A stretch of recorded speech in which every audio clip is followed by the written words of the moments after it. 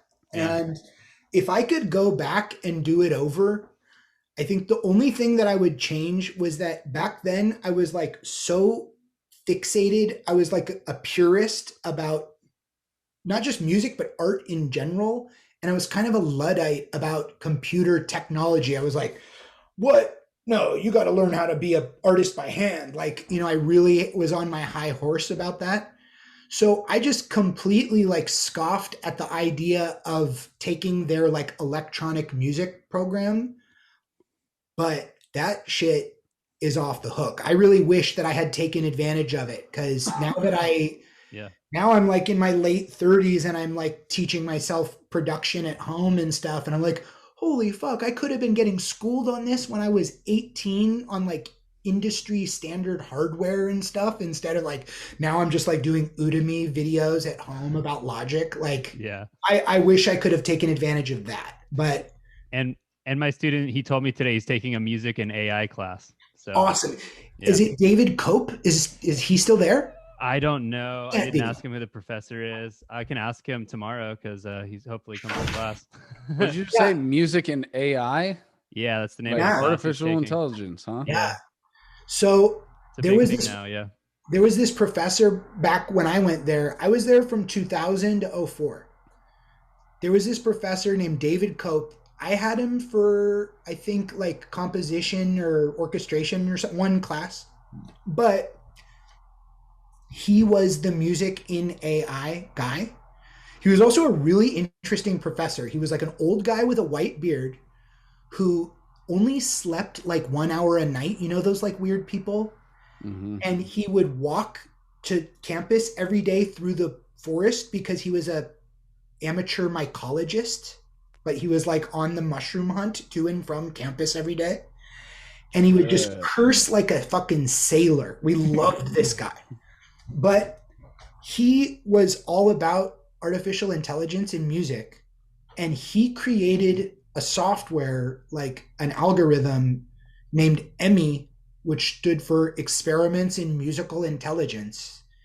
And EMI, he would teach the style of composers. In other words, he would take famous composers and break every facet of their style into like algorithms, that could be taught to EMI. And then once he had, programmed EMI with the Chopin algorithms or the Mozart algorithms or whatever, EMI would crank out like 10,000 works in 1 second. Oh my Jesus God, Christ. Insane, dude. And he'd like play them down, for our benefit in class. And sure, there'd be a couple clunkers in there, you'd get some fucking clams, but every now and then EMI would be like dead on, shredding, And I thought one of the most interesting things about David Cope and EMI was that after like some set number of years, like 30 years or something, he destroyed it. Whoa. Because he said that EMI should take over the world, dude. No, he just said composers have lifespans. Why would EMI be any different? Oh, shit. Wow. Only 30, dude. We're supposed to make it to like 80. I know, he was harsh, dude. So it looks like, it looks like David is professor emeritus now. So okay, I don't know if he's still teaching, but I'll ask my student. Yeah, that's wild though that he just ended the fucking just ended EMI, dude. Right. I miss EMI now. But yeah, you definitely got to ask your student, if he's heard anything about the legend of this guy, especially considering the artificial intelligence and music aspect. I imagine he has. Yeah, absolutely. Yeah, dude, and mention EMI too. I'm fascinated by this, dude. Yeah, I'll probably tell my student to watch this episode of our podcast and do it. taping right now. So cool. Yeah. Have you guys seen the bands with like the robots that play the instruments? Captured by robots.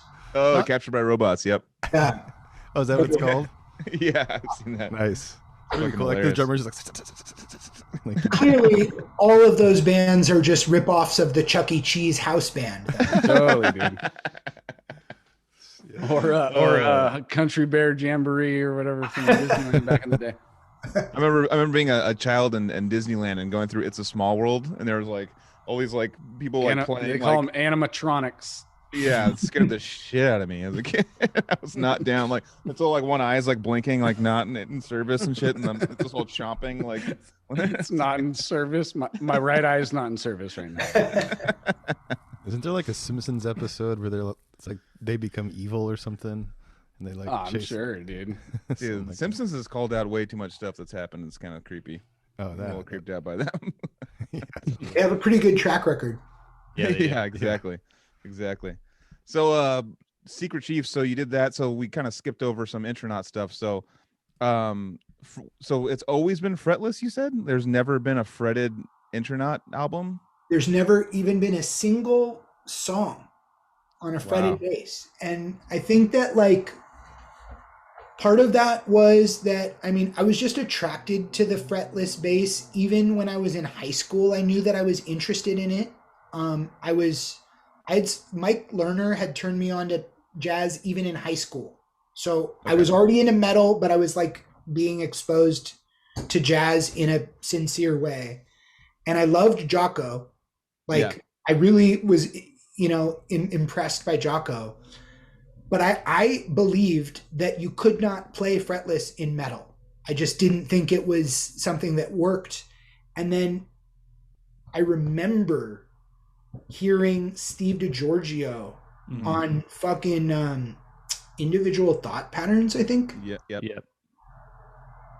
And that was like literally the moment where I was like, you can play fretless in metal. I'm going to play fretless in metal. Like, you know, and now you see a lot of like, progressive Canadian tech death bands. They're all about having the fretless bass, like Shout out to Hugo. Yep.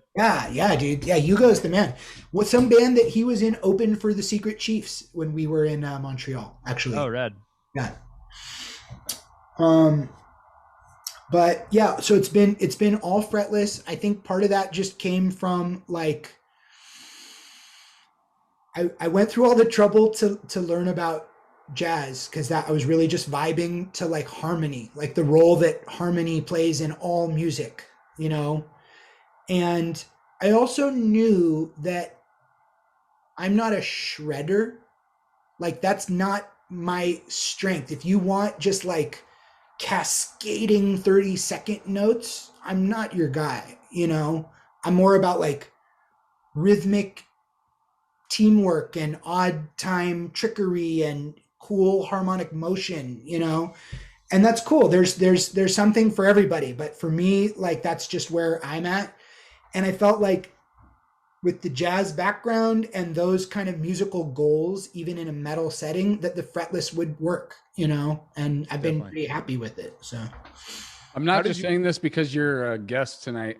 I was re-listening to a bunch of Intronaut stuff, and Valley of Smoke is a really cool instrumental that I fucking love.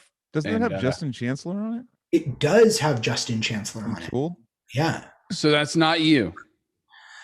Well, it's a bass duet, that song. Okay. And in fact, this will be cool when you go back and listen to it, especially on your cans there. Mm-hmm.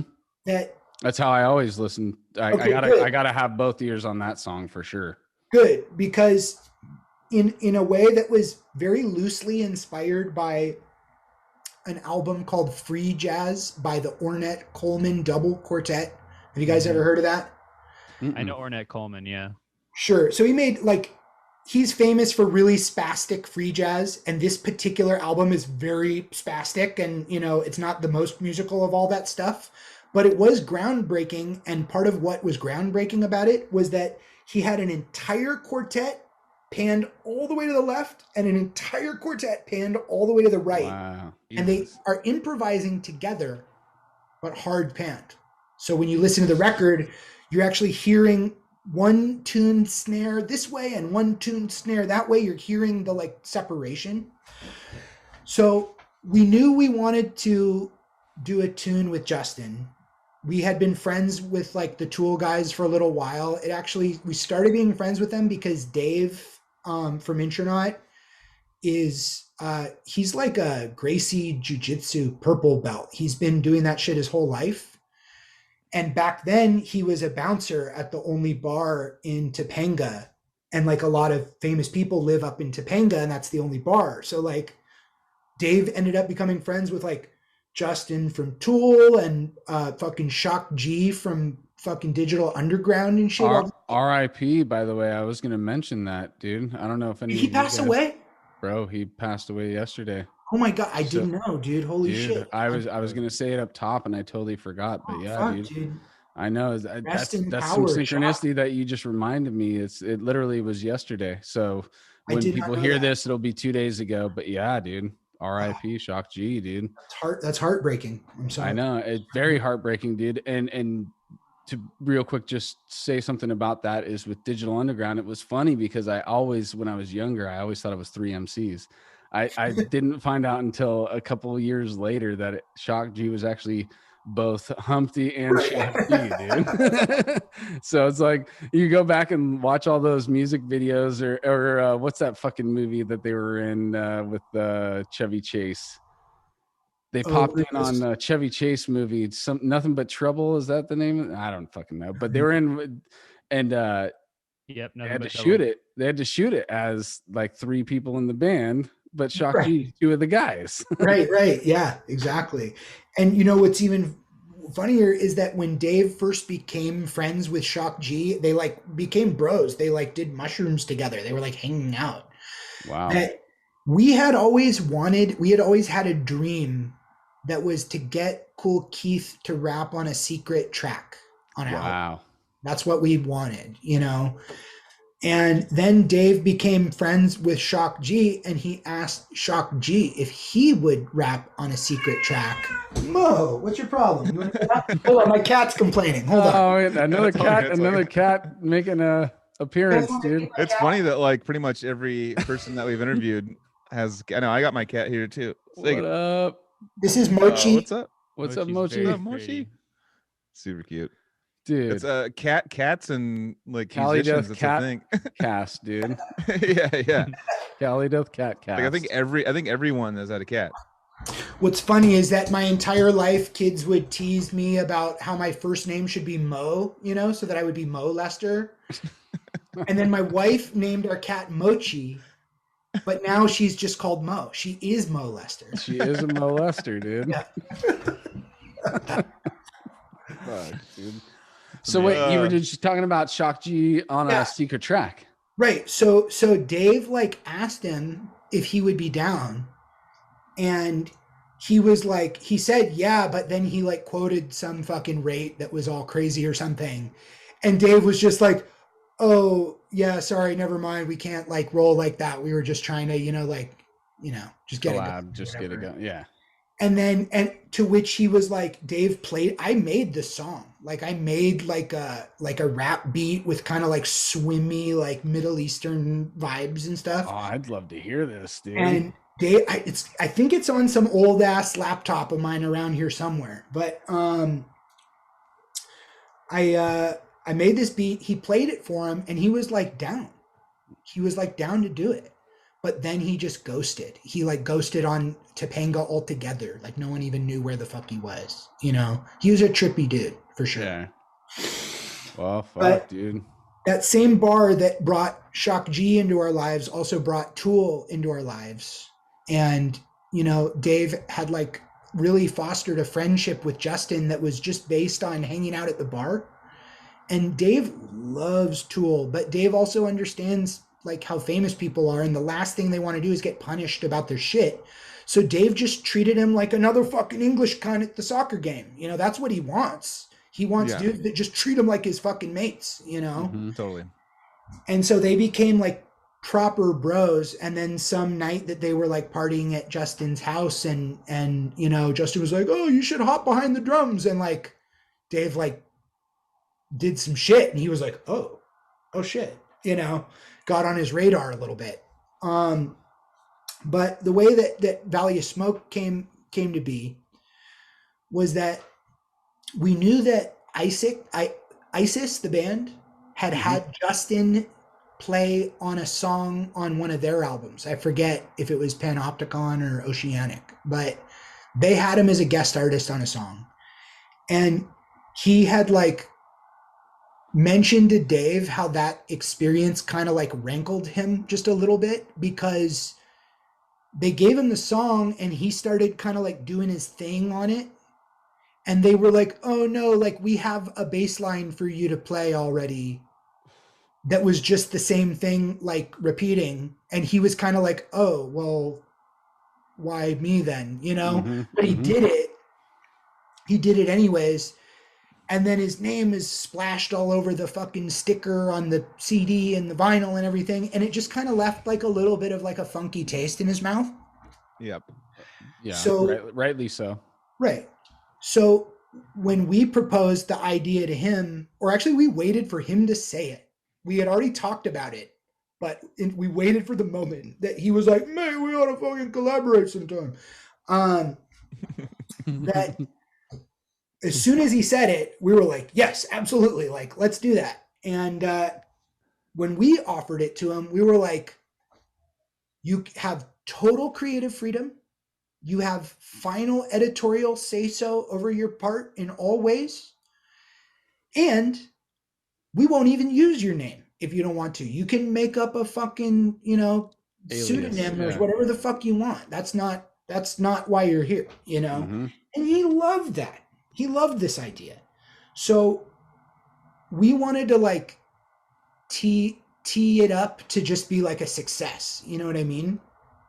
So we wrote a song where we specifically moved Dave off of the guitar and onto the drum kit. Dave is like a multi-instrumentalist of the highest order.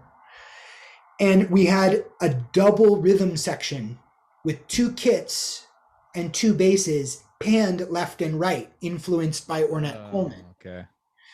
But so because we wanted you to be able to appreciate the maximum separation between the like distinctly different bass tones and the 2 different drum kits with their differently tuned snares and whatnot. You know? I've listened to each side individually as well, because when I listen to stuff at work, I can only listen with one ear. Right.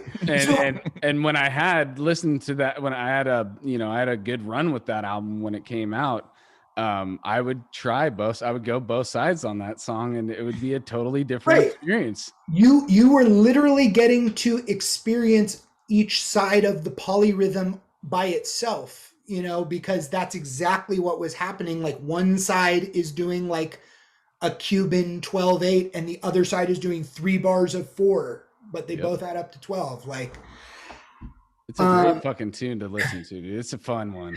Thanks. Thank you. Yeah.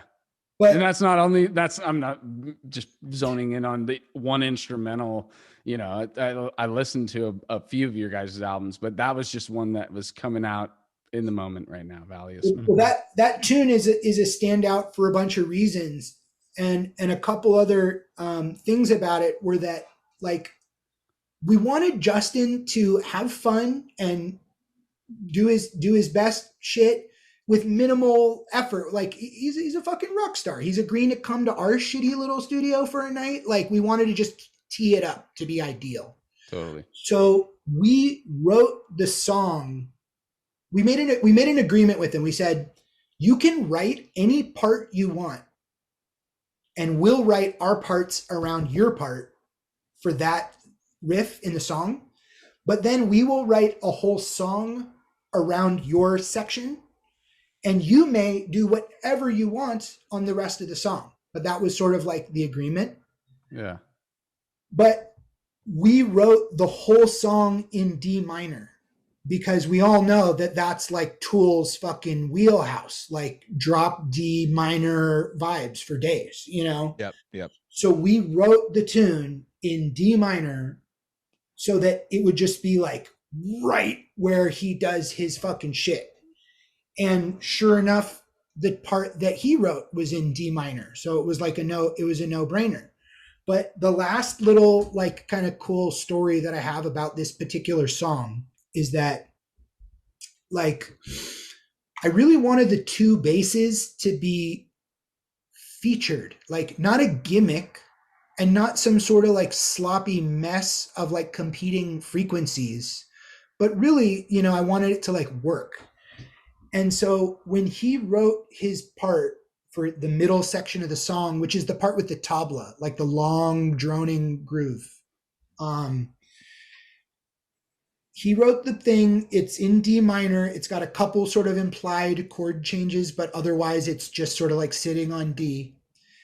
And it totally had plenty of room for the groove.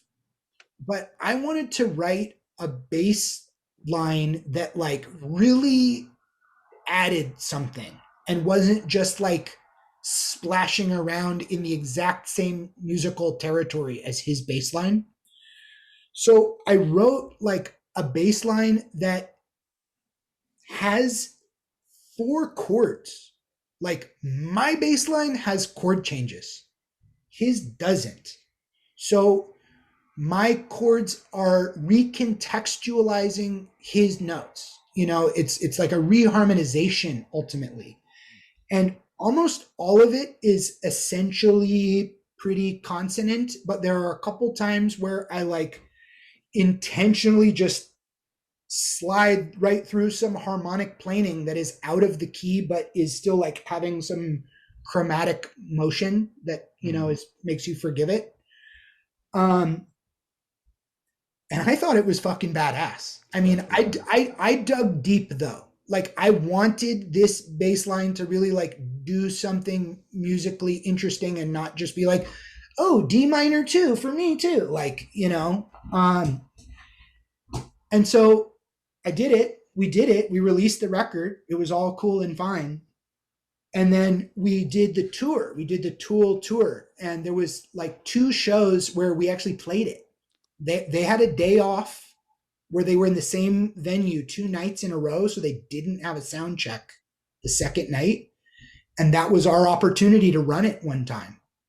And I had actually just relearned it to do like a video with Evan Brewer where we like played it. So I had it all fresh to reteach him his own parts and stuff, you know? Yeah. But we played it. It was sick. And then I can't remember I think it maybe was a different night on the tour, but we went out after to some like after hours spot in like Canada or something. And we were all getting super fucking drunk. And he like, you know, grabs me by the neck and he's telling me basically, he was telling me, mate, when I first heard your bass line, I was like, what the fuck is this shit? Like he didn't like it, you know, when he first heard it. But he was like, but I kept listening to it. And like, after a while I started to understand. And now I'm like, man, that's fucking brilliant, man. That's fucking great. Like, but it really was like a funny moment to have Justin pull me aside and tell me how much he fucking hated it when he first heard it. Yeah. You're like, shit, where's this going to go, dude? Right? Yeah.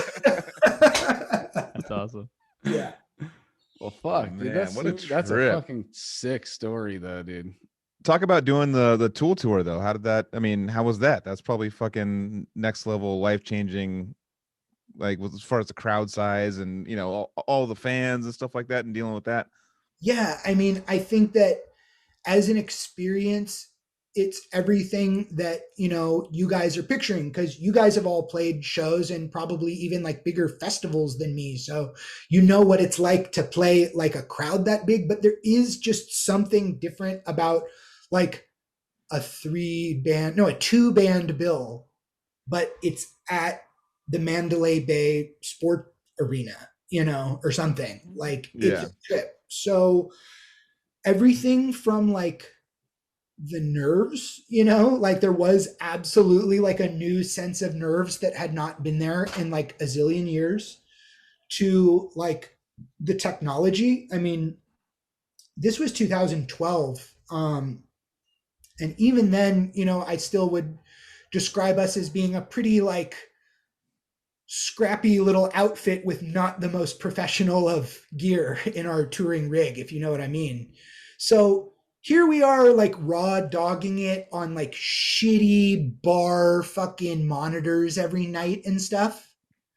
And right from the first night, like Tool's crew, who they had zero like obligation to be nice or cool to us. I've toured with smaller bands than Tool where their crew was kind of like trying to big dick us or something. Mm-hmm. And no, Tool's crew were super cool. They like just they saw us like dicking around with our shitty stuff on day one, and they were just like, hey, like how about you use these in-ear packs that we have all lined up? There's like 60 of them right here. We'll just put your names on them in tape and you can use them for the whole tour. How's that? And we're like, oh, okay. But we're like, oh, but like we don't know anything about, and they're like, no, don't worry about it. We'll just do it. Boom. Can you hear it? Oh yeah. Oh, you're good. Like they just did it for us. They just like laced this up, you know? Jesus. So that was super cool. Oh, and one topic that I thought of that we could talk about in this podcast is tour pranks, which Intronaut is actually legendary for. I want to hear them. But I think we all know that there's kind of like an imbalance of power on a tour, that when it comes to pranking bands, that you usually prank down, not up. You don't prank the headliners, right? Like you can prank, like if they're like a little bit up, you can prank them, but not like Tool up. Or if you're like Super Bros or something, you know. But the base setting is no, you know. But we did not prank Tool, but they pranked us by coming out on stage. Justin was wearing a full ghillie suit, like the mossy fucking camouflage thing, you know, and skis. And he just came like clomping out onto the stage. While you guys are playing? Yeah, like between songs or something. And he comes out and we're all laughing, like, what the fuck, you know? And then Danny Carey, who's like 6'6" or something, I mean, he's just like a man mountain, comes out shirtless in overalls with a big straw hat and no shoes.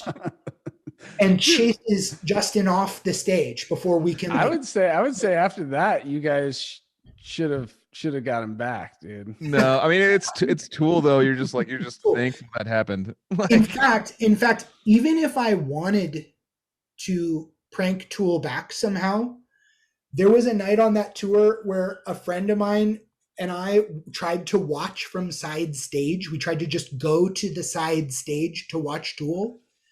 And we got just like spirited off the stage by like Maynard's jiu-jitsu team, you know, like his security is next level. Yeah. Yeah. They're it's a very serious show they have. It would be, they're not willing to have a guy run out like dressed like a mummy or something and fuck exactly. Yeah. They just have the fucking opening band streaking on them. Nah, I don't think so. No, it's not happening with them. No. Quick side note on Maynard and jiu-jitsu, shout out to Danny Bohegan. I forget the name of his dojo, but I think it was either the last time or the time before Tool came through, and he trained with Maynard. He likes to find local dojos when he's on tour, and Danny's was his Bay Area one, so he got to train with Maynard, and dude, that's awesome. Yeah, he's really good. Yeah. Multiple really times. Good. I actually talked to Danny about 3 or 4 months ago, and he says every time that he's in town, he stops by. They're like, he's all, I'll call him for you. He did that whole thing. I'm like, no, don't call him. He did that whole. I think he was kidding, but like, yeah, he stops by. That he trains a bunch of like the San Jose Sharks and Maynard, and yeah, it's just like every time Maynard comes through, it's just that the bro pick with them. I'm like, you're just like rolling on the ground with fucking Maynard right now. It's like you used to fucking tour, do little shitty mini fests with Carnivorous, and now you're actually fucking hanging with the real rock stars. Dude. We're still fucking scraping along. Trip. Do you guys fuck with like MMA and stuff like that? I mean, I watch the fuck out of it. I watch it every weekend. Yeah, I respect the shit out of it, no doubt. And I used to train in Kaja Kempo, but not like jujitsu. It was more, just learning self-defense and shit like that when I was younger.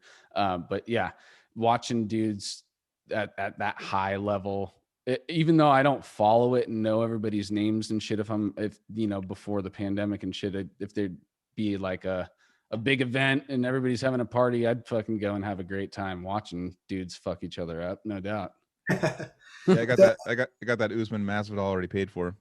Oh yeah. See, I was bummed with how boring the first fight was. Like I was really excited for it and I paid for it, and then Oh they yeah. just up on the fence the whole fucking time, and I was kind of bummed.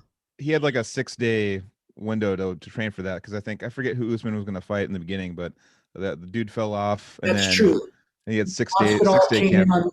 on late notice. You're right. Yeah, so this is supposed to be better, but we'll see. We'll see. I mean, I really like Masvidal. When he's on, he's like really frightening. Yeah. But the reason I mention it, you guys know Brian Ortega? You know who that Yeah. fighter is? Yep. Dave trains with him. Oh, They're like shit. on the same jiu-jitsu fucking team in LA here. Like, Damn. Dave trains with him weekly. Yeah. Dude, yeah, no, that guy is very scary. That guy is fucking freak, dude. Yeah. No, he got beat by the Hawaiian guy. What's his name? Holloway. Yeah, And yeah. that was a gnarly one, dude. He really worked him. I won a bunch of money on that. Joel, who's the guy you went to high school with? Oh, I didn't go to high school with him, but Luke Rockhold is from around here, and he's a part of the AKA with like Cormier and Right. Khabib, you know, like Cormier's from Gilroy. Yeah, he's a wrestling teacher or a coach out there. Right. Yep, yeah, that's cool. They're just all around. They're just you randomly see them in town and shit, just like fucking MMA legends, you know, just like going down to fucking Capitola to go get a drink or something, you know. It's a trip here. Just going to fucking down to Pleasure Pizza to punk the slugs. Salt the slug, bitch. Fucking slugs. Get off my wave, kook.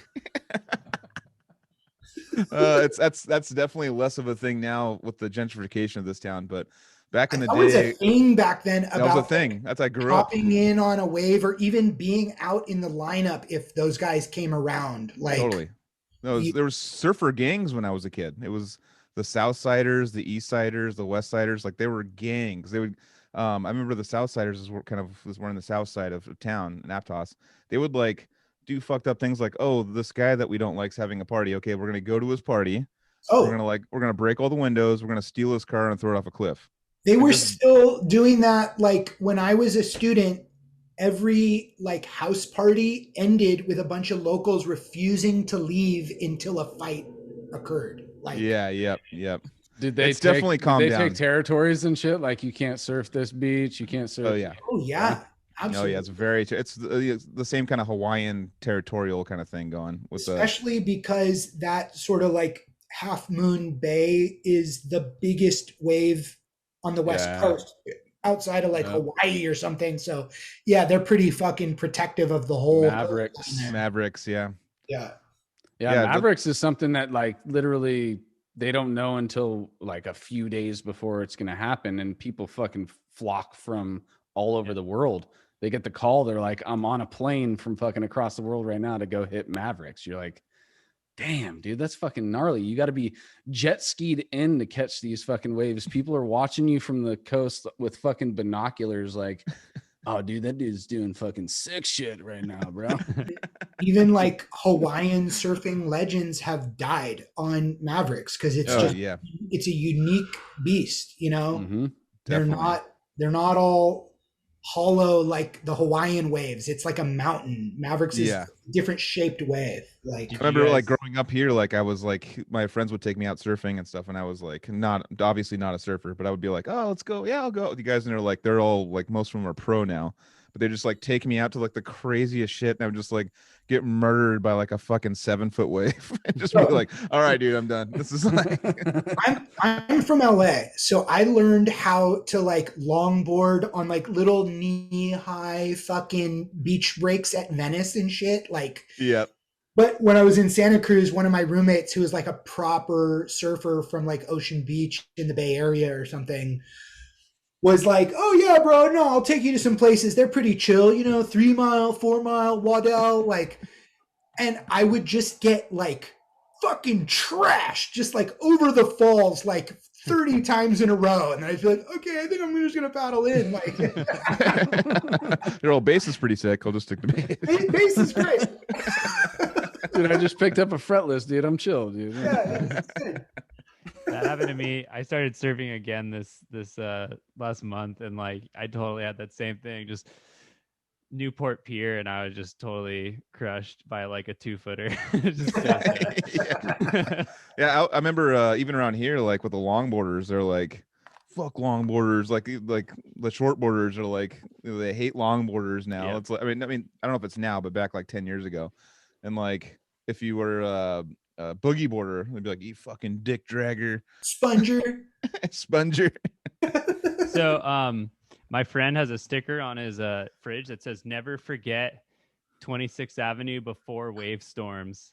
Huh. I had to have someone explain this to me, but wave storms are the Costco surfboards that they sell now. So it's like never forget before all the kooks got their Costco boards and started going out. That's amazing, especially because 26th was like the in-town surf spot. Yeah. Yeah. That's where that's where your dad lives, right? Yeah, we live off 26. Yep, that's where I'm Yeah. Gonna go back to tonight. Yeah. Fucking 26, bruh. 26. 26. Yep. Yeah, fuck yeah. Well, that's cool, man. I mean, we didn't actually. I mean, I want to actually go into something real quick about you and Odious, because there was a with you and David and stuff. Wasn't there some talks or some jamming of you, Joe, playing in Odious for a second?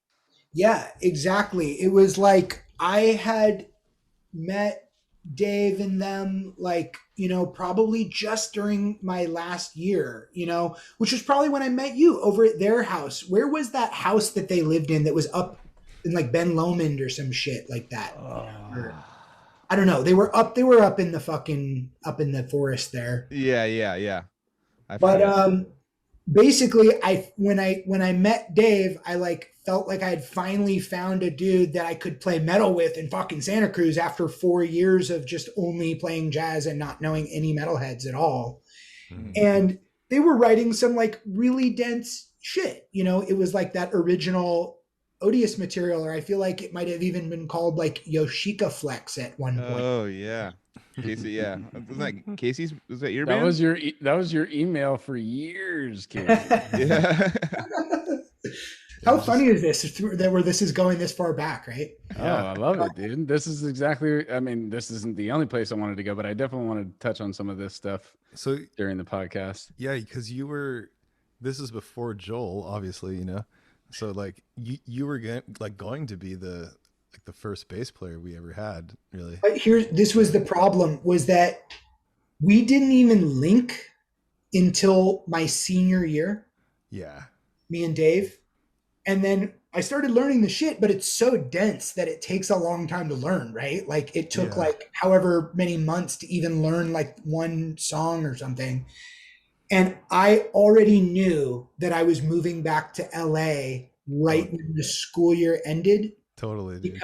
And this will like eventually go back to a question that you guys were asking about like how Intronaut started. But Sasha and I literally said to each other in high school, let's start a band right when you come back from music school. And that was Intronaut. So like it was a plan that we had held since before I even started college. Totally. Well, you fucking blew it. You should have stayed with Odious. Yeah. No, so much money you missed out on. Oh, but then Joel wouldn't have got a gig, bro. I know, right? I'd be nothing. I wouldn't be in his house right now. It's true. So. It's actually, yeah, I remember the first formal time I remember hanging out with you and meeting you was backstage at a club. We were playing with like Deeds of Flesh or something, and you were just backstage, and they were like, and Dave was all, "Hey, this is the original bass player. This is Joe." I was like, really? I didn't even heard about you. And then randomly saw Intronaut maybe a month or two later, and was like, holy fuck, this guy! Thank God this guy didn't want to take this fucking murder me. You know what though? I actually remember meeting you in Santa Cruz, like at Siskin's house. Yeah. But was that the Thunderdome? That must have been 2004. It was like up in the fucking forest. You had to drive up a good hill to get there.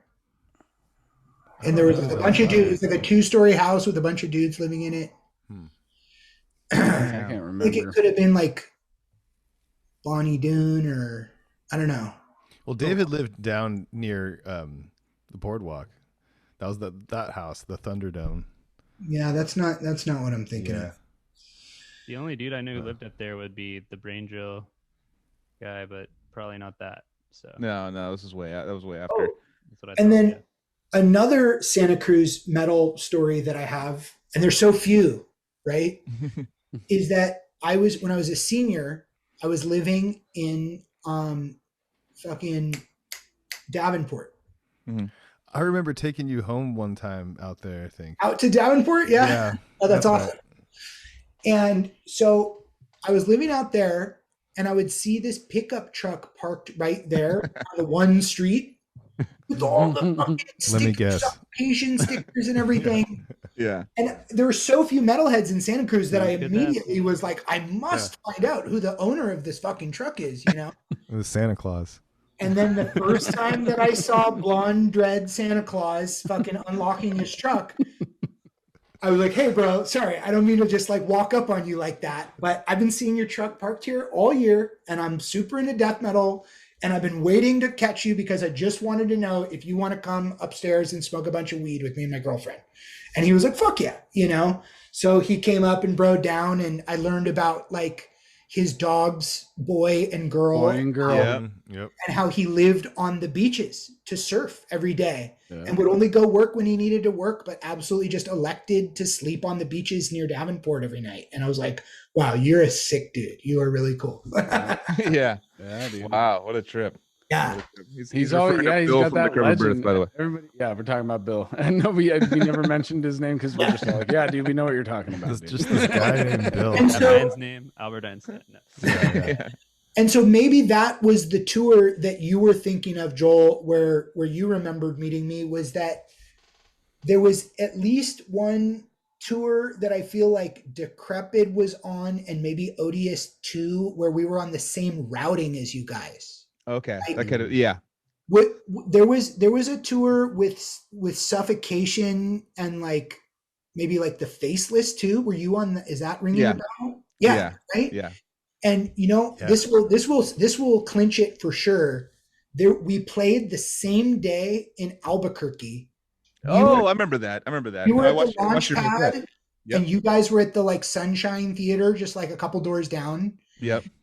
And that day was like all weird and shit had gotten all eggy because like Mike Smith fucking squared off with Mike Keane or something. Like, Oh, yeah. No, that happened a few times, but yeah, that was there was a bad one in Vegas, but that was leading up to that. I also just have to say, I just used the most Santa Cruz slang word ever right now, like it was nothing. Did you guys hear me say? It's Eggy. probably Eggy. Didn't even it just went in one ear and out the other because we're so. I was like, used to yeah, it. Eggy. If you say that outside of Santa Cruz, people will look at you like you're fucking retarded. It's like hella saying hella. Yeah. People look at me weird if I go Yeah. out of a certain range of the. You Bay guys were on Area. tour with Clutch, right? No, Clutch? Or no, not Clutch. Helmet. Yes. Helmet. Yeah. Okay. That's right. Yeah. No, I watched your guys' whole setup. We played and I ran over. It was like, like a few venues over, and I would just watch you guys play. It was rad. That was that tour, right? With Helmet, exactly. Yeah. God, what a trip! I love when those tour packages kind of meet up and you get to kind of like all like Go live for in a your night. and talk about your hell / how good or bad things are going or Right. you know, That was camaraderie. pretty fun. And we were like fortunate enough to kind of like be on different schedules. Like we could actually see each other's bands, you know? Totally. Yeah. What a trip, man. What a trip. So going back to Intronaut, so I mean, what's the plan like when things open up? Do you guys have tour plans or what's the plan post COVID? Good question. So we had written and released our first full length in quite some time in February of 2020, which is absolutely the driest time that you can release a full length in all of human history. We got the vinyl here. Ours was with January. Perfect. Perfect. So you know. Yeah. Yep. And did you guys have like all these fun things actually booked and stuff? Like they No. were real? No, but there was possibilities that definitely. We're all pretty booked resolved. in personal lives are Yeah. kind of booked, so I mean, we had like Mexico, India, UK, full Europe with Enslaved. Like we had a bunch of shit Man. all lined up and it all just got canceled. But you know, this year's been a weird psychological mess for everyone as we've all been trying to figure out what is the best way to use this weird time that we have. Mhm. And aside from a bunch of other personal pursuits that I've been using this time for, we in Intronaut just decided that we would write another album anyways. We're like, fuck Okay. it. We're all got our like home recording setups with Logic and everything all dialed in. We all are just used to fucking shooting files back and forth and adding tracks and stuff. So we're like 6 songs deep into a whole new album. I'm like four songs deep on finished bass parts. But we just figured like we took a bunch of time off before dropping that one and now we're ready to go. So instead of just like sitting around all year with our thumbs up our ass and waiting for shit to open and then being like, "Hey guys, remember that album that we dropped?" Like, you know, it's like 2 for 1, motherfuckers. By the time we tour again, there'll be 2 full lengths. And It's Hell a yeah. similar situation That's with us, dude. Like Yeah. what are you gonna do? we took definitely more so the other guys than me, but Casey. took that time. Yeah, definitely Casey, dude. Fucking props to Casey, dude. Casey, 'cause we yeah, got- Casey threw some shit together. I mean, not threw it together, not but threw just it together. No, composed. he a fucking grinded on this shit, dude. And yeah, and we definitely have an album ready too. It's Awesome. I mean, even though like we don't want to devalue the albums that we released right before the pandemic, like it kind of goes, it's counterintuitive because you're like, bro, that was a whole album. We should tour on that alone. But the cookie crumbles in the fashion it does. And here we are. And if we want people to come to the shows when the concerts come back, yeah, they probably would come for our 2020 albums. They probably would. But let's just make sure that they don't just fucking come, they come correct, like fucking swinging from the rafters, you know? yeah, dude. Fuck yeah. I love original. hearing that shit because it's like there's I mean, I don't know for certain, but I guarantee there are bands out there that didn't take advantage of the time, you know, and they could, you know, it could fuck them or they can, you know, eventually pick up and keep moving. But it's just like that, taking that time as a creative person and actually using it to your advantage, that really is something that I'm excited for all those projects to start leaking out and coming out and seeing what people were doing during this weird time. And actually with the weird time, seeing how much it may have influenced their writing too. You know, we might see some different turns from bands that we do know just because of emotional shit that was going on, you know? Like it could go either way too. Like you could maybe have someone being depressed in some way that prevents them from being creative, but then you probably find a lot more people who dealt with whatever feelings the pandemic gave them, and then they were like, okay, well, I'm home alone all weekend, so I guess I'm gonna fucking write some shit, you know? Yep. So can you talk about, Joe, I love the little 3-song EP that you released. Can you tell us a little more about that? Because Fuck yeah, I'm super pleased to know that you heard that, because you know, I really just did that to do it. Like part of what it is, and like I hope this isn't sort of like a sacrilegious thing to say on a metal podcast, but just speaking for myself personally, that I spent so much of my life being so steeped in the most extreme of metal, and that if you had told 20-year-old me, if you had said, hey, someday from now you're gonna like not be that into like metal, I would be like, no, I will fucking be brutal till I die, like on my grave, you know, like that's what I thought, you know. But over the years I've just found myself to be like more picky and less interested in new metal and rock, And that's totally not, I'm just speaking about my own private listening time. It's not to devalue it for anyone who's getting all the pleasure out of it that I used to get out of all the death metal when I was at that age, you know? But just over years, I really have found that so many bands like will sound exactly like some band that I already love, but just like a hair faster or tuned a hair lower or something. And it just kind of stopped attracting me. So there are definitely like contemporary like metal bands that I get excited about, but they're very far and few between. Like Casey and I were literally having this conversation yesterday or the day before, and I was telling him the same thing. Your words that you just said are basically the same shit that I just said, and I also am like wanting to be able to express that in a way where I don't sound like I'm being an asshole, because it's not that I just naturally kind of only picky is a great word. Two albums from 2020 rocked my fucking world, and that's just what it was. Everything else that I came across, it didn't really rock my world. There's two albums and that's it. Well, it's kind of like, I mean, my top Spotify 100 last year, there was not one death metal band on it, right. But the thing is, what's been cool about this podcast and just starting to talk about old times and stuff is that I do venture out and listen to a lot of death metal that I normally wouldn't get into, but because we're kind of bringing back so much like history and so many things that I grew up with this whole scene and starting touring and all that stuff, is that, and bringing these bands on, then I'm like, okay, well, they're coming on the podcast, so I'm gonna listen to them. This is fucking good. I like this.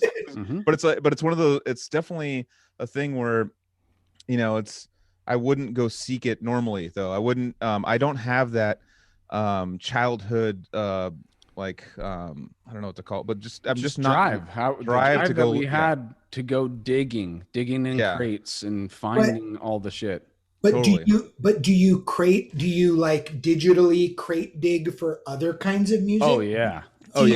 Thing. So it's not like I never stopped digging. Right. I never stopped. Like you've lost your curiosity. It's more just like the exact same blast beats that totally held me down for 15 years. That's just not what I am actively looking for in my stuff that's excited me, and is finding all the stuff that I missed from the 90s. Those are the best ones, not the new. There's gems that I've recently come across that I'm like, how the fuck did I not like Solstice?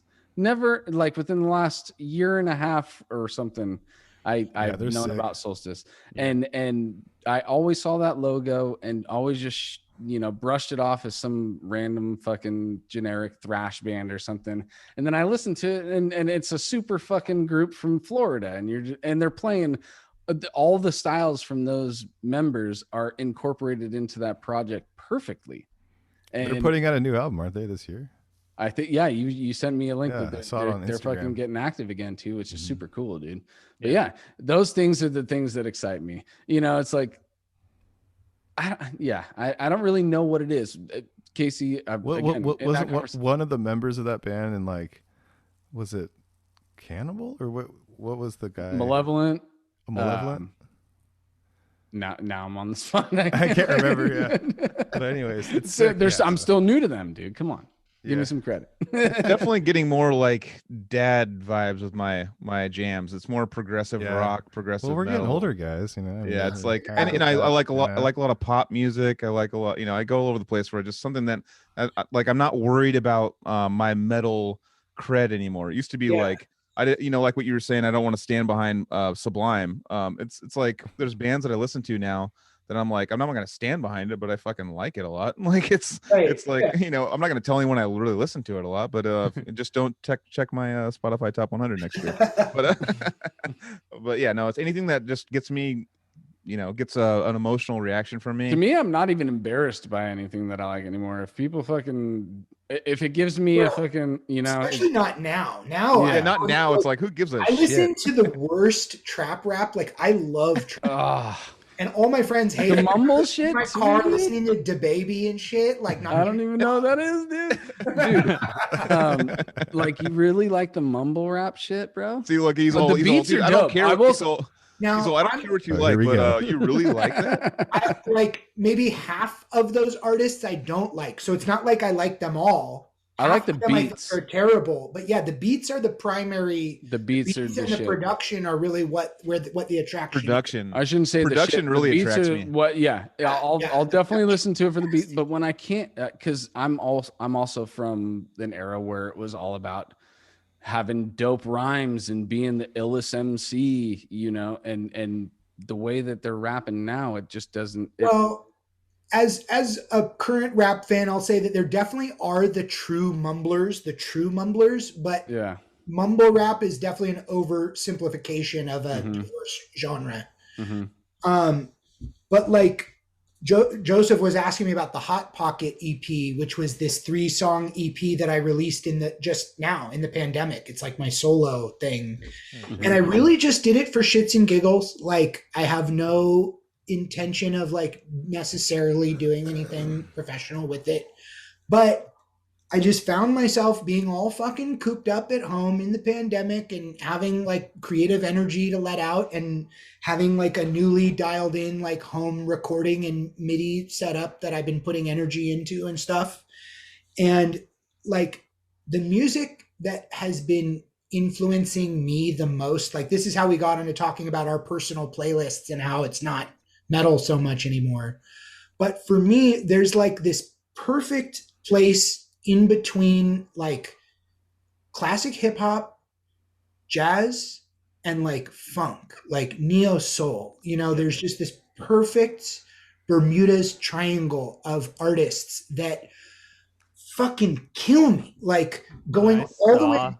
Yeah, when I saw the inspirations, Hiatus Coyote, Flying Lotus, Thundercat, I was like, Yeah. Joe Lester playing Neo Soul, I have to check this out. It was immediately like into my heart, like this is gonna Thundercat hit, Drunk. I've been fucking beating the fuck out of that album for and a Hiatus long Coyote time, dude. I loved Hiatus Coyote. I listened to nothing but Choose Your Weapon for like 2 years. I think they are one of the most interesting bands, like from the drummer's rhythm to Nye Palm's like hypnotic voice, or her guitar playing is fantastic. Like they are so good. I saw them live for the first time in 2019 and I was fucking floored, like just staggered.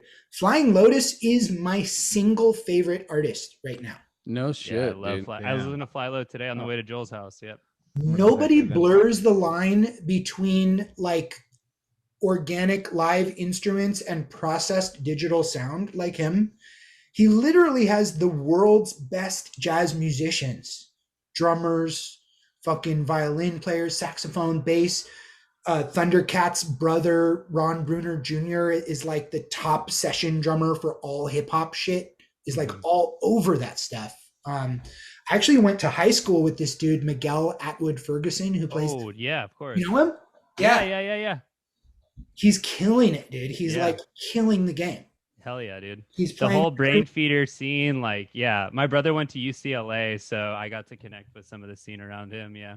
Yeah, that is kind of like that brain feeder scene is kind of like the current music scene that I am the most inspired by. And that's sort of what Hot Pocket was like about, you know? So Joe, this is out of reach, but I have a studio in Long Beach. If you're ever down to jam some neo soul shit, I need to get into that drum style a little bit. That would be so fucking cool, man. I am fucking down. Long Beach is not too far from here at all. Hell yeah, dude. Yeah. That just made my fucking week right now. So maybe my month.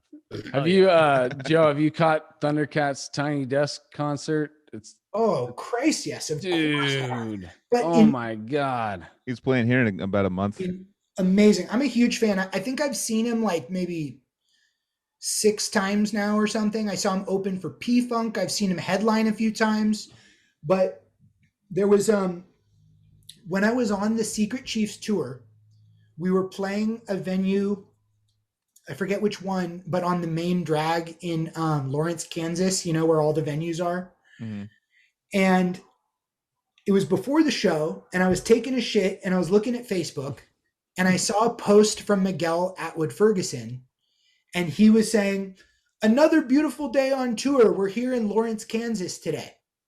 And I was like, holy shit, I haven't seen him in over 10 years, but he's literally on this street right now at one of these other venues here. Yeah. So I sent him a message. I was like, dude, I'm right down the street. I'm playing with this band, Secret Chiefs. Like, we got to fucking catch up, you know? But then I was like, oh, wait, who is he touring with? I don't know who he's touring with. So I went to look at his page.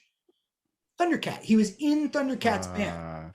They augmented the trio into a quartet for Miguel, and he was on the whole tour.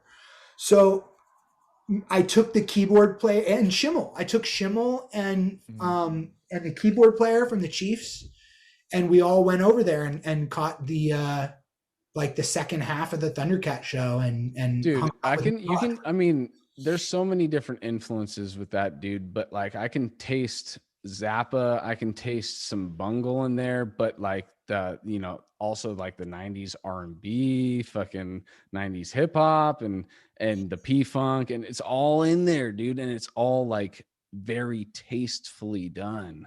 Dude, it's like shocking how good his singing is. Like, if he didn't play bass, and his lyrics too, dude. Yeah. Hilarious. Like, if he was just a vocalist, I would still be a big fan. But the fact that he's like a Stanley Clarke level bass sicko on top of it all, you know, too fucking good. Just too good. Yep. That's like a once a week jam for me. Yeah, we love Thundercat for sure. You know what? Fuck you, this is so funny. I should send this to you guys so you can like put it up with the fucking when you air the episode. But let's do it. I started learning Photoshop like a year or two ago, and I had a side gig doing like visual media that turned into a full-time gig from home during the pandemic. But when I was kind of teaching myself Photoshop, I was participating in a meme group on Facebook called Album Covers with the Wrong Band Name on them, where we do like mashups of classic album covers and things, you know? I know that group, yeah. You know the group? Awesome. Yeah. I'm an active member. But like for a long time, the one joke that everyone was doing was the Altars of Madness circle. Yeah. Like, no. Remember? Yesterday, it was the Nickelback one. I just saw the Nickelback one yesterday.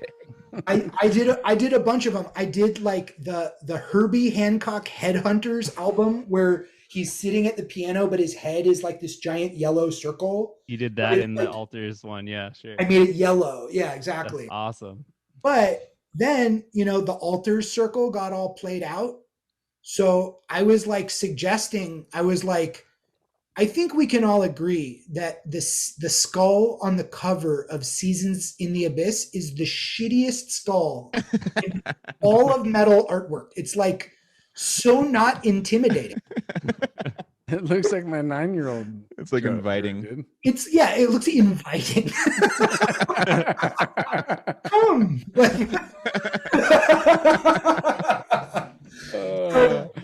So I was suggesting that people were complaining, saying we need a new meme to be the meme. And I said, why don't we start substituting all the brutal metal skulls with that gump ass skull? and it totally caught on. There was like a couple weeks where everyone was just doing like Seasons in the Abyss, everything, you know? But my bet. Oh yeah, dude, I wasn't joking, dude. That looks like my fucking 9-year-old did it for a fucking school project, dude, on Halloween. One of my like best composites to date was that I replaced Thundercat's half submerged face coming out of the water with the dude, I gotta see that, dude. It's even like swimming in the reflection on the surface. Oh my god, I gotta see that, dude. Another one I did too that I was pretty proud of was the cover of To Pimp a Butterfly with like all those dudes in front of the White House all like flashing like wads of cash and stuff. But I replaced each and every one of their faces with the skull. There's like 20 of them. Right? Tiny little fucking Seasons in the Abyss skulls. Oh my god. I need to, so is this a group that you can join on Facebook? Yeah, look it up. What's it called? It's called album covers with the wrong band name on. I'm gonna double check right now to make sure, but Everyone listening, go follow this shit. This sounds fucking hilarious. The most important yeah. plug of the episode right if here. you like metal album covers and memes, this is the place for you. Yeah, albums with the wrong band name on them. Boom. Wrong. Okay. Fuck yeah. So Following this shit. you've been doing like visual illustration stuff. You have like a website where you like have some of that stuff on display, right? I actually do have a website with my illustration on it. It's pretty outdated. It's actually all from when I was a kid, but I do have a knack for illustration.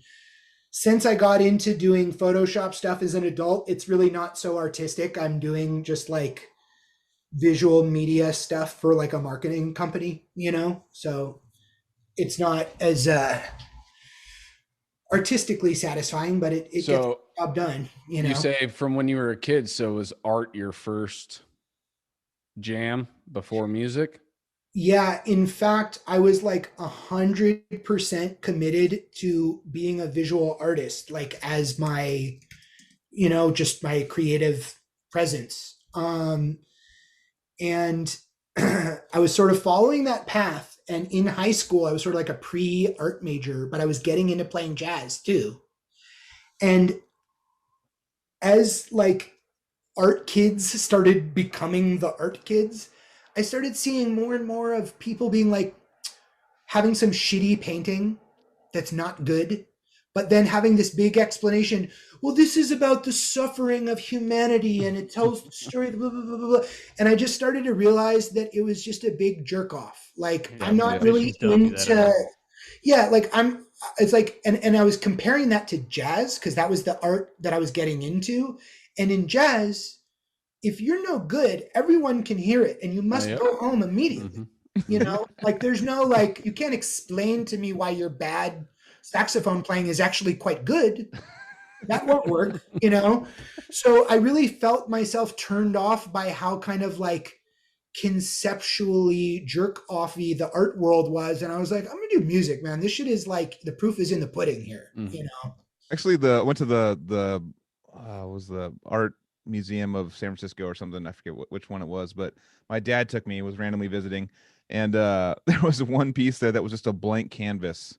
And it was just all this, and it was like for fucking like $9,000 or something. It's all, it represents the nothingness within our souls and blah. And I was like, I literally, I told my dad, I'm leaving. I walked out. I was like, that's exactly the kind of shit that made me quit visual art. Yeah. Like, I'm not fucking with this anymore. Fuck this. Like, okay, cool. You bought a canvas, and now it's $10,000 because a guy touched it. Let me ask you guys this: Am I authorized to do a quick screen share with you guys right now? You're authorized, dude. All right, I'm going to show you something real quick. As long as it's not like owned by a big. It's got all kinds of copyright infringement. I've seen that. I made this, bro. Damn, what the fuck? So you're behind a lot of this shit. This is awesome. The sugar right there. Dude, come on. Let's see some more. Come on. Oh, yeah. What do you think about that? Okay, here's that one I was telling you about. It's the Altars of Madness. Altars of Madness in there. A nice so color fix Oh, or whatever. Yeah. What do you think about this right here? Oh my god, dude. I'm gonna take my horse to the old town road. Dude, have you seen his new video? Yeah, dude. It's actually fucking awesome, dude. It's great. Dude, I've never seen so many Jimmies rustled in one fell swoop. That's why I love it so much, dude. Yep. He ruffled some serious feathers in that bitch. Oh man, there it is. It's a madness loaf. What else we got? Oh, butthole surfers. Oh, nice. Nice. Oh, dude. So pitted. Yeah. Fucking pitted, dude. Fucking so pitted. Okay. That dude was that dude. That dude must have been pranking. Dude, the King Crimson one with the fucking skull. Oh wait. Oh yeah. Sorry. Where's What's that? the Sublime one? Oh, dude? I just saw. I saw some. Yeah. Where is the Sublime one? Oh, there's a focus up top. Keep going up. Oh yeah. Right there. Just the Burzum. And then, oh yeah, here's the King Crimson. Yes, dude. Yeah, That's actually a way dope, but that's actually way sick, dude.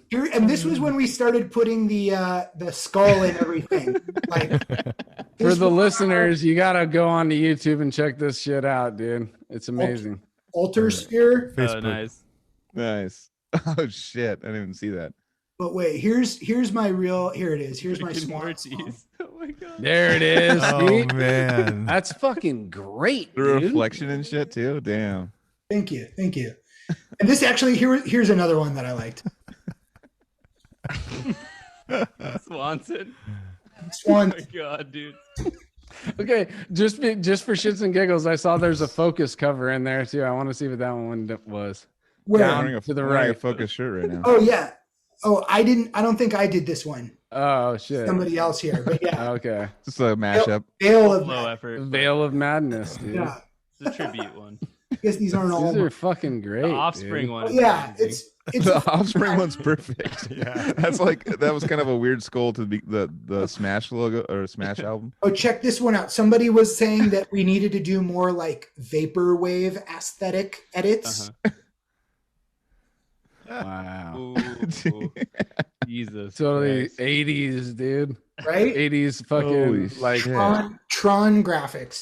yeah. Damn. Arizonis. Yeah. Yeah. Dude, how long does that fucking? If Yeah. Morbid Angel was a butt rock band, dude. That's been, a source of entertainment for me during this pandemic. Oh, See, what about it's all creative though. too. here's a real dumb pun right here.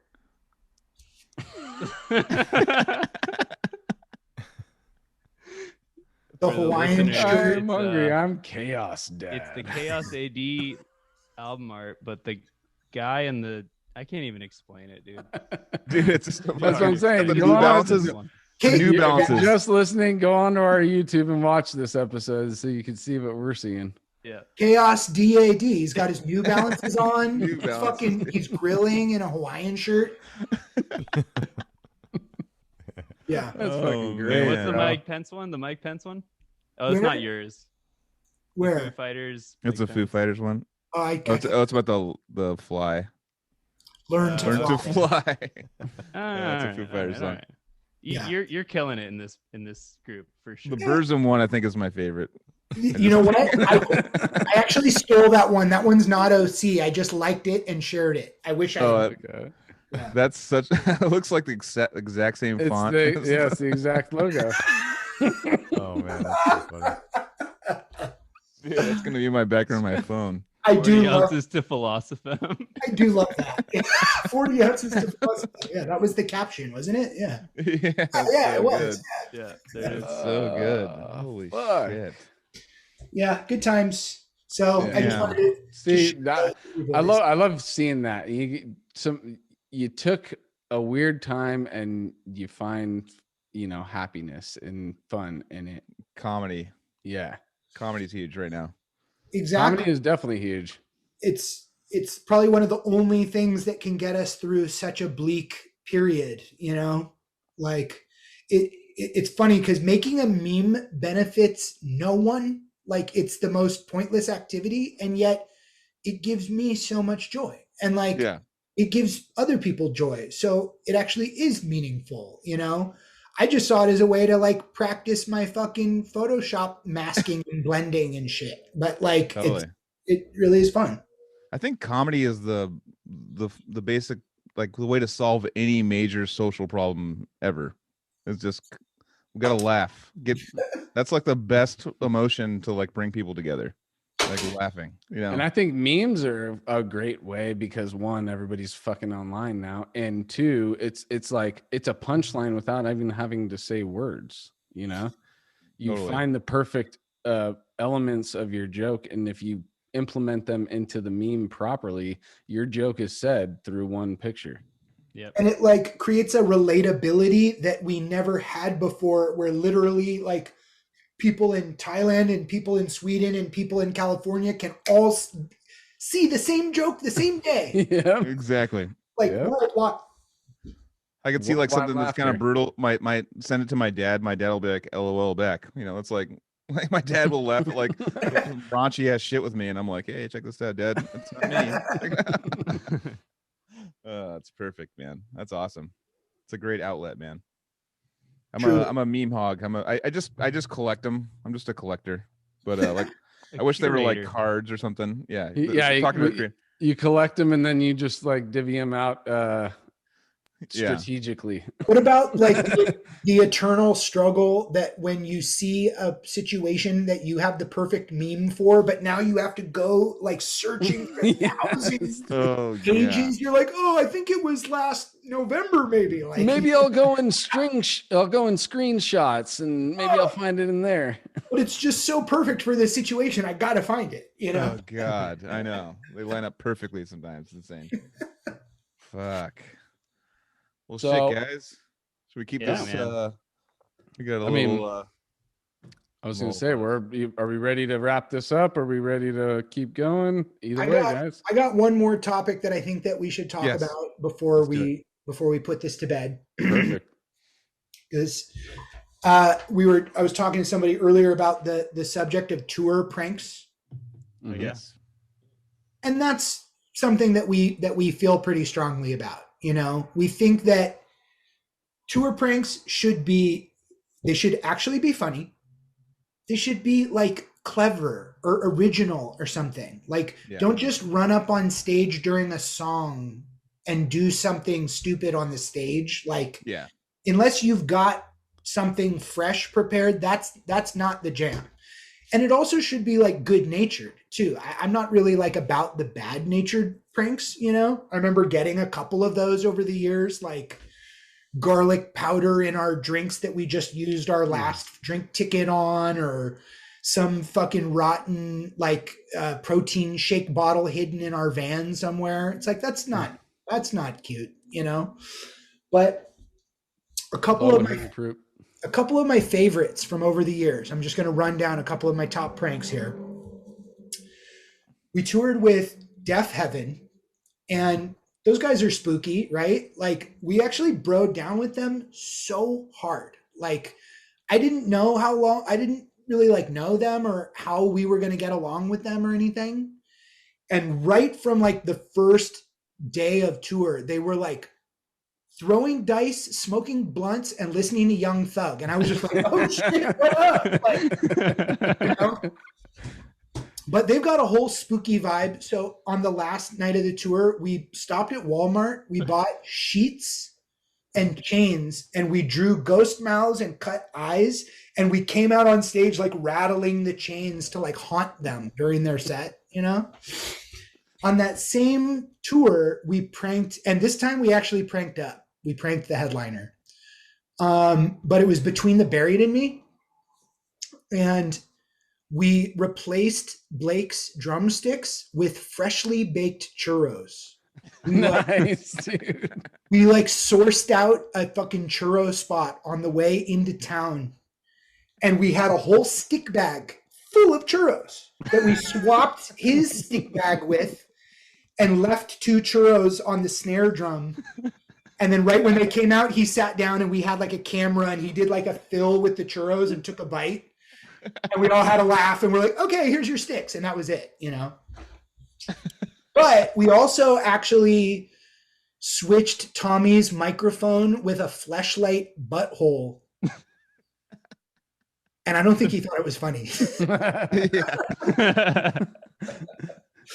And then another good one was this was the year that Harambe happened. Remember what just larger than life meme that was? Yeah.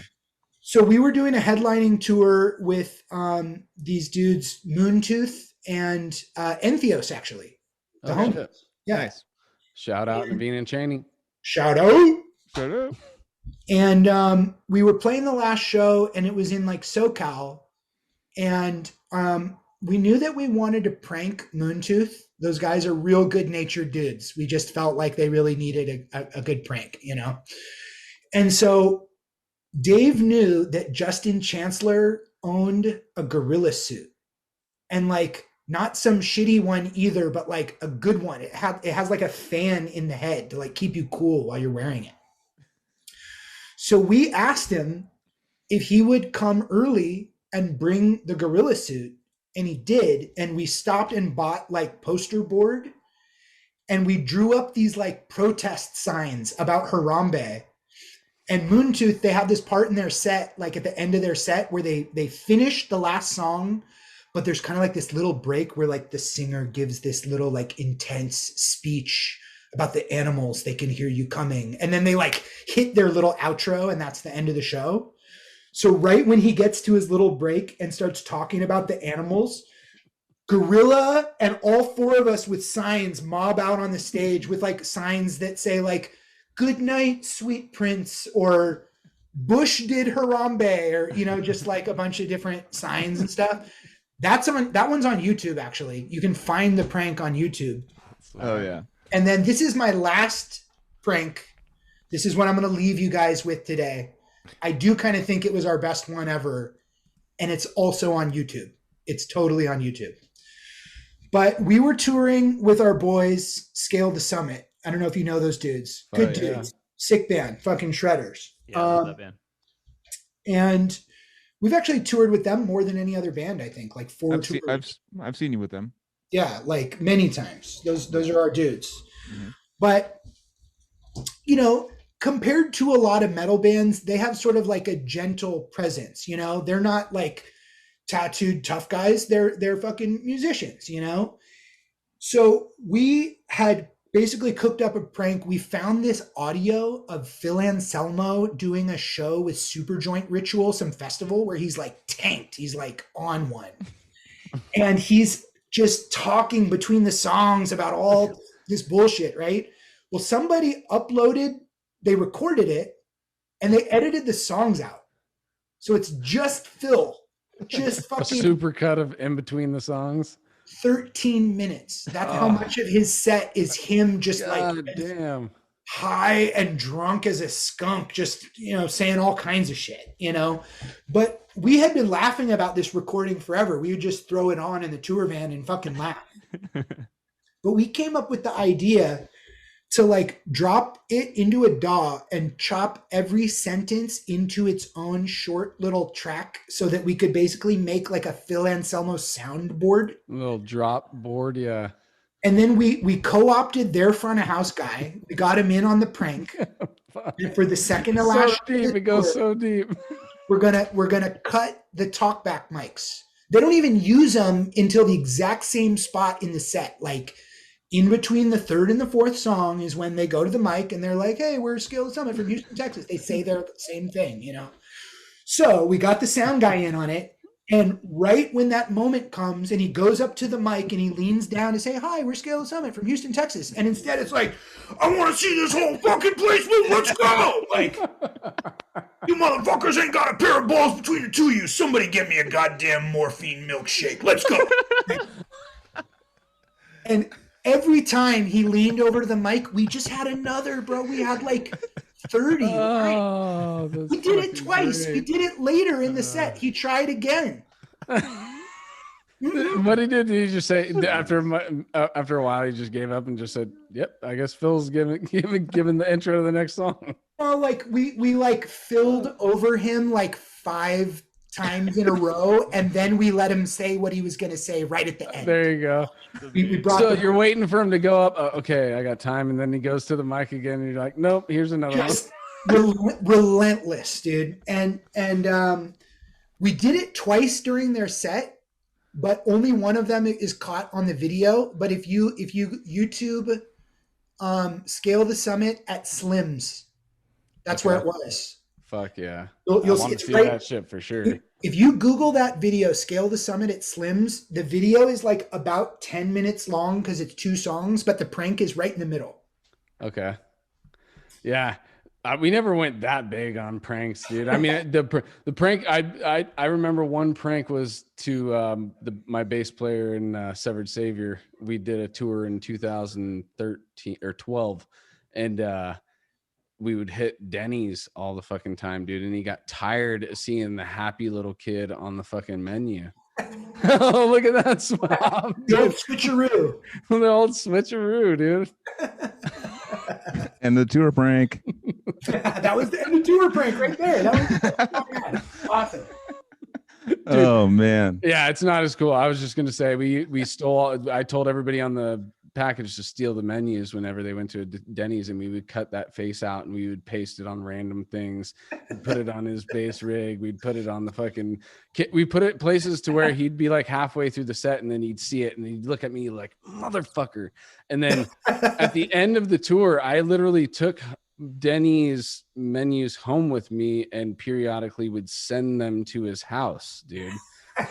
After the tour too. The prank kept going for like weeks after the tour. The last podcast, actually, we had Greg on. They said that they were on tour with Cephalic Carnage, and everyone this except is so Lenzig, funny seeing Joseph in your chair, dude. but everyone basically like except Lenzig, the singer of Cephalic, was in on it. So it was like the last half of a song at the very last song of the tour. They immediately swapped out all the members of Cephalic with the members of Allegion, and just like went on there because they all learned the song right before the set and just finished the set. Like, and Lenzig's going like, what the fuck's going on? And it's like all members of a different band behind them, and they're just ending the set like that. Oh, that's awesome. Damn. I love those guys. Yeah. Joseph, you adding what, number 13 to the pile? Where you at, He's Joseph? muted. You're muted. I said that in the stairwell that you're muted. I know. Well, you know what, Joel? Fuck you. Sorry, I don't know what I'm at, dude. There's just a few up here, dude. Edit that out, Casey. No, I'm just kidding. Nah. It's all good, dude. No, I'm just having a lot of fun with Joe right now. Joe, you've been like the fucking greatest guest ever. Like, it's been my favorite episode by far. This has been like the most that I've socialized with people in so fucking long. It's like really fun. I'm really having a blast with you guys. Well, we're honored to fucking be a part of that, dude, because we're definitely having the fun with you, dude. This is definitely taking the time out on a Thursday night. I got work tomorrow, and I don't give a fuck, you know. I'm glad you guys let me show you my memes, dude. Oh, I love them, dude. Yeah. We love it. We love it all, dude. We love everything about you. You're a fucking great dude. You're a great guest. You're fucking playing as one thing that I was going to say real quick to wrap it up is that whenever I listen to Intronaut, even before like I knew really about the connections, I mean, I knew about the connections, but it never really like clicked with me. When I'd listen to Intronaut, the bass would naturally be what would like guide me through the rhythm section in general. But I felt like you were holding my hand through all this Intronaut songs that I was listening to. My emotional attachment to the song would be based in your bass playing. And that's it. I'm just being real. I'm not just saying that because you're a guest. I'm being real. I appreciate that a lot. And you know how you and I were connecting about like Jamaican music and reggae and stuff here? Well, like, even, you know, when I was so young, and it sounds like when you were so young too, you were responding to that. And one of the things in Jamaican music is how the bass is like more melodically propulsive than anything else. It's almost like a melodic hook, you know, that in Intronaut, like Sasha and Dave or Leon, like the guitarists have always sort of like cleared the lane a little bit for me, you know, to like leave some room for me to fill it up because they know that I won't just like root around with them and stuff. And so, no, I will never be a shredder. Like that's just not who I am, like shredding fucking fast notes. But when it comes to like having a bass line that has some kind of like musical intent that